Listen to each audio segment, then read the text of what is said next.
Hi friends, మీ రైతు బిడ్డ ముద్దు బిడ్డ నమస్తే అందరికీ. ఒక గొప్ప విషయం మాట్లాడుకుందాం ఈరోజు. మాట ఏంటంటే డబ్బులు డబ్బులు డబ్బులు అంటే అందరికీ అవసరమే కదా.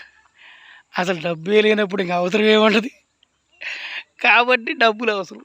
అయితే ఈ డబ్బుల గురించి చెప్పాల్సిన విషయం ఏంటంటే, మనకి జేబులో 10 రూపాయలు లేనప్పుడు, 10 రూపాయలు కూడా జేబులో డబ్బులు లేనప్పుడు మన ఎమ్మటి ఉంటారే మన స్నేహితులు, మన బంధువులు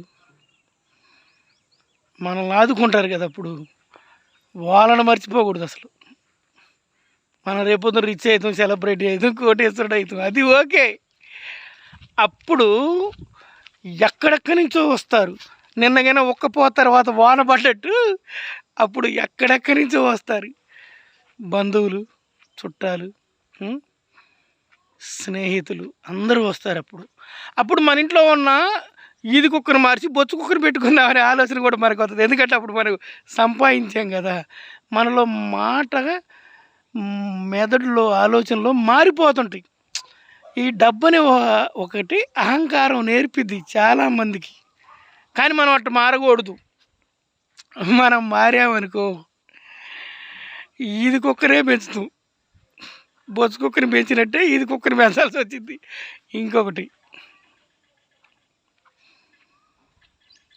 మనం మారామనుకో మనకి విలువ ఉండదు. విలువ అనేది అస్సలు ఉండదు. కాబట్టి మనం సెలబ్రిటీ అయినా, కోటీశ్వరుడు అయినా, మనతో పాటు ప్రయాణం చేసిన, మన జేబులో రూపాయి లేనప్పుడు మనతో పాటు ప్రయాణం చేసి మనల్ని ఆదుకున్న మన స్నేహితుడైనా, మన పక్కింటోడైనా, మన బంధువైనా, దూరపు చుట్టమైనా, దూరపు స్నేహితుడైనా ఖచ్చితంగా గుర్తుపెట్టుకోవాలి. మనం ఎంత కోటీశ్వరం అయినా సరే, ఎంత సెలబ్రిటీ అయినా సరే, ఖచ్చితంగా వాళ్ళకి ఇవ్వాల్సిన గౌరవ మర్యాదలు వాళ్ళకి ఇవ్వాలి. వాళ్ళ నుండి మనం ఆ రోజు పొందిన ఆనందాన్ని, ఆ రోజు పొందిన సంతోషాన్ని ఖచ్చితంగా మళ్ళీ మనం తీసుకోవాలి. ఆయన నమస్తే. ఆ రోజు మనం 10 రూపాయల జేబులో ఉన్నప్పుడు ఎంత ఆనందంగా, 10 రూపాయలు డబ్బులు లేనప్పుడు పక్కోడి దగ్గర 10 రూపాయలు మన స్నేహితుడు మనకి అందించి ఆపదలో ఆదుకున్నాడు.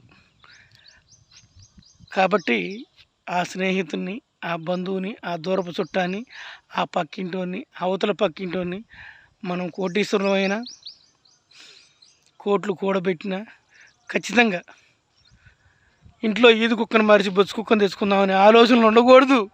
ఎందుకంటే ఒకప్పుడు ఏమీ లేనప్పుడు కాపలా కాసింది ఈది కుక్కే.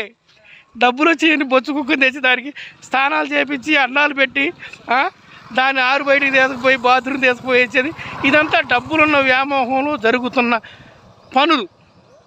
ఈ సందర్భం ఎందుకు చెప్తున్నానంటే, ఈ అహంకారం అనేది మనకు రాకూడదు అనేది టాపిక్ అనమాట నేను చెప్పేది. ఓకే, ఖచ్చితంగా లైక్ చేయండి, షేర్ చేయండి, సబ్స్క్రైబ్ చేయండి. మీ రైతు బిడ్డ. జై శ్రీరామ్.